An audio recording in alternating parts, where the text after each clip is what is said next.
ನಿಮಗೆ ಎಲ್ಲ ಮಾಹಿತಿಯನ್ನು ಕೊಟ್ಟಂಗಾಯ್ತು. ವಿಶೇಷವಾಗಿ ಏನಪ್ಪ ಅಂತಂದರೆ ಈ ಪರಿಸರ, ಒಂದು ಪ್ರಕೃತಿ, ಒಂದು ಭೂಮಿತಾಯಿ ಮಡಿಲು, ಇದನ್ನು ಯಾವುದೇ ಕಾಲಕ್ಕೂ ವಿನಾಶ ಮಾಡಲಿಲ್ಲಂಗೆ ಇದ್ದರೆ ನಮಗೆ ಮುಂದಿನ ಒಂದು ಮಾನವ ಸಂಕುಲಕ್ಕೆ ಒಂದು ಒಳ್ಳೆಯದಂತಲೇ ಒಳಿತು ಅಂತಲೇ ಹೇಳ್ಬೋದು. ಯಾಕಂದರೆ ನೀವು ನೋಡ್ತಾ ಇರ್ಬೋದು, ಈಗ ನೋಡಿರಿ, ಈಗ ಅಲ್ಲಿ ನೋಡಿರಿ ಯಾವ ಥರ ಒಂದು ಬೆಟ್ಟದಲ್ಲಿ ನೀರು ಬರ್ತಕ್ಕಂಥದ್ದಾಗಿರ್ಬೋದು, ಒಂದು ಹಚ್ಚ ಹಸಿರಾಗಿರ್ಬೋದು, ಒಂದು ಬೆಟ್ಟ ಗುಡ್ಡ ಕಾಡು, ಈ ಪರಿಸರ, ಈ ಪ್ರಕೃತಿ, ಈ ಪ್ರಪಂಚ ಎಷ್ಟು ಸುಂದರವಾಗೈತಪ್ಪ ಅಂತಂದ್ರೆ ನಾವು 24 ಗಂಟೆನೂ ಕೂಡ ಟೆನ್ಷನ್ ಅಂತೇಳಿ BP, ಶುಗರ್, ಹಾರ್ಟು, ಹಾಳಾದ ಸಾವಿರಾರು ಕಾಯಿಲೆಗಳು ಬರ್ತಾವೆ ಬ್ರದರ್.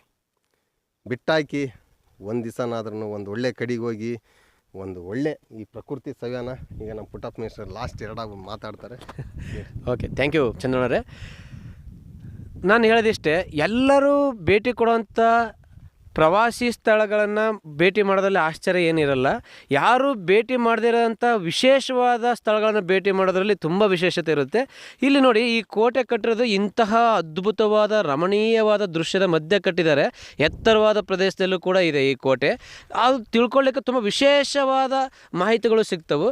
ಆದರೆ ಪ್ರವಾಸಿಗರೇ ಇಲ್ಲದೆ ಈ ಕೋಟೆ, ಇಲ್ಲಿರೋ ದೇವಸ್ಥಾನ ತುಂಬಾ ಅನಾಥ ಪ್ರಜ್ಞೆಯಲ್ಲಿದ್ದಾವೆ ಅಂತ ಹೇಳ್ಬೋದು. ಅದಕ್ಕೋಸ್ಕರ ನಾನು ಹೇಳೋದು, ಪ್ರವಾಸವನ್ನು ಮಾಡೋದಿದ್ದರೆ ಇದನ್ನು ಕೂಡ ಪ್ರವಾಸದಲ್ಲಿ ಒಂದು ಸ್ಥಳವಾಗಿ ತೆಗೆದುಕೊಳ್ಳಿ, ಬನ್ನಿ, ಪ್ರೋತ್ಸಾಹಿಸೋಣ, ಬೆಳೆಸೋಣ ಈ ಕವಲೇದುರ್ಗ ಕೋಟೆಯನ್ನು. ಚಂದ್ರಣ್ಣವರೇ ಮಾತಾಡಿ. ಈಗ ಕಾಶಿ ವಿಶ್ವನಾಥನ ಒಂದು ನಾವು ನಿಮಗೆ ಎಲ್ಲ ಹೇಳ್ದಂಗೆ ಅಲ್ಲಿ ಒಂದು ಹಾವಿನ ಕೂಡ ವಿಗ್ರಹವನ್ನು ಎಲ್ಲ ತೋರಿಸ್ತಾ ಬಂದ್ವಿ. ಇದು ನೋಡ್ರಿ, ಸುಮಾರು ಇದು ಸರ್ಪ ಕಮ್ಮಿ ಅಂತಂದ್ರೆ 5 ರಿಂದ 6 ಅಡಿ ಕೂಡ ಐತಿ. ನೋಡ್ತಾ ಇರ್ಬೋದು ಯಾವ ಥರ ಒಂದು ನಿಜ ರೂಪದಲ್ಲಿ ಕಾಶಿ ವಿಶ್ವನಾಥನ ಇದನ್ನಂತಲೇ ಹೇಳ್ತಾ ಇರ್ಬೋದು. ಇದು ನೋಡ್ರಿ, ಇದು ಕೂಡ ಒಂದು ಹಾವಿನ ಪರಿ ಅಂತಲೇ ಹೇಳ್ತಾ ಇರ್ಬೋದು. ನೋಡ್ರಿ, ಇದು ಕಣ್ಣು ಅದು ತಲೆ ಇರ್ಬೋದು. ಈ ಥರ ಒಂದು ಸರ್ಪನೇ ಕೂಡ ಐತಿ. ಯಾಕಂತಂದರೆ ದೈವ ನಮ್ಮ ಈ ಒಂದು ಪ್ರಪಂಚದಲ್ಲಿ ದೇವರು ಕೂಡ ಅದನ್ನಕ್ಕೆ ಕೆಲವೊಂದು ಸಾಕ್ಷ್ಯಾಧಾರಣೆಗಳು ಸಾವಿರಾರು ಇರ್ತವೆ. ಆದರೆ ಈ ಮನುಷ್ಯ ದುಡ್ಡು ಅನ್ನೋ ಒಂದು ಆಸೆಗೆ ಹೋಗಿ ಈ ಪ್ರಪಂಚನೇ ಒಂದು ವಿನಾಶಕೃತಿಗೆ ಹೋಗೋಂಥ ಒಂದು ಸನ್ನಿವೇಶನೂ ಕೂಡ ಐತಿ. ದಯವಿಟ್ಟು ಎಲ್ಲರೂ ಈ ಒಂದು ಶಿವಮೊಗ್ಗ ಜಿಲ್ಲೆ ತೀರ್ಥಹಳ್ಳಿ ತಾಲೂಕು ರಾಮದುರ್ಗಕ್ಕೆ ಬಂದು ಇಲ್ಲಿ ಭೇಟಿ ಕೊಟ್ಟು ಇಲ್ಲಿನ ಪರಿಸರನ ಸವಿಬೇಕಂತೇಳಿ ನಾವು ಮನವಿ ಮಾಡ್ಕೊಂತೀವಿ.